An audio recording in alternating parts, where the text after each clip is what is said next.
Oui, hélas, je ne pourrais pas tout dire en 2 minutes, mais concernant ce vœu, nous avons eu des alertes multiples d'associations sur le traitement des personnes exilées, à la fois dans les rues de Paris et dans le centre de premier accueil de la Chapelle.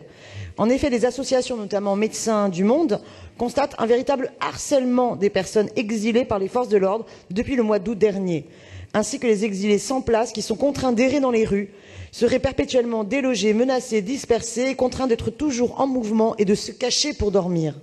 De ce fait, les opérations de solidarité, comme des distributions de repas ou d'assistance médicale à des personnes, sont empêchées et par conséquent, leur état de santé et leurs conditions de vie se dégradent. Les activités des associations ont même, à plusieurs reprises, été interrompues par les forces de l'ordre qui les ont contraintes à quitter les lieux par crainte de créer des points de fixation, comme ils disent. Considérant qu'un tel traitement des personnes exilées est absolument indigne de notre République. Et il convient au contraire de mettre en œuvre un accueil inconditionnel, de mise à l'abri des personnes dans le respect de leur dignité, selon les principes de notre République. Cette politique de harcèlement est une mise en œuvre inacceptable et cynique de la déclaration du président Macron, comme quoi il n'y aurait plus une personne dans la rue. Ce n'est pas de cette manière-là qu'on doit répondre à l'urgence humanitaire qui se pose à Paris. Dans le même temps, les associations comme Utopia 56, Médecins du Monde et Emmaüs Solidarité témoignent également d'un dévoiement du centre du premier accueil qui devient un centre de tri.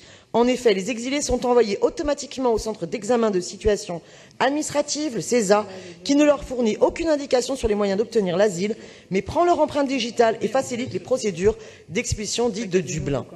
L'accompagnement juridique sur le centre est trop faible et un nombre d'exilés pensent avoir demandé l'asile alors que cela n'a pas été fait et se trouvent très peu de temps plus tard menacés d'expulsion. Je pourrais continuer les descriptions, mais hélas le temps me manque.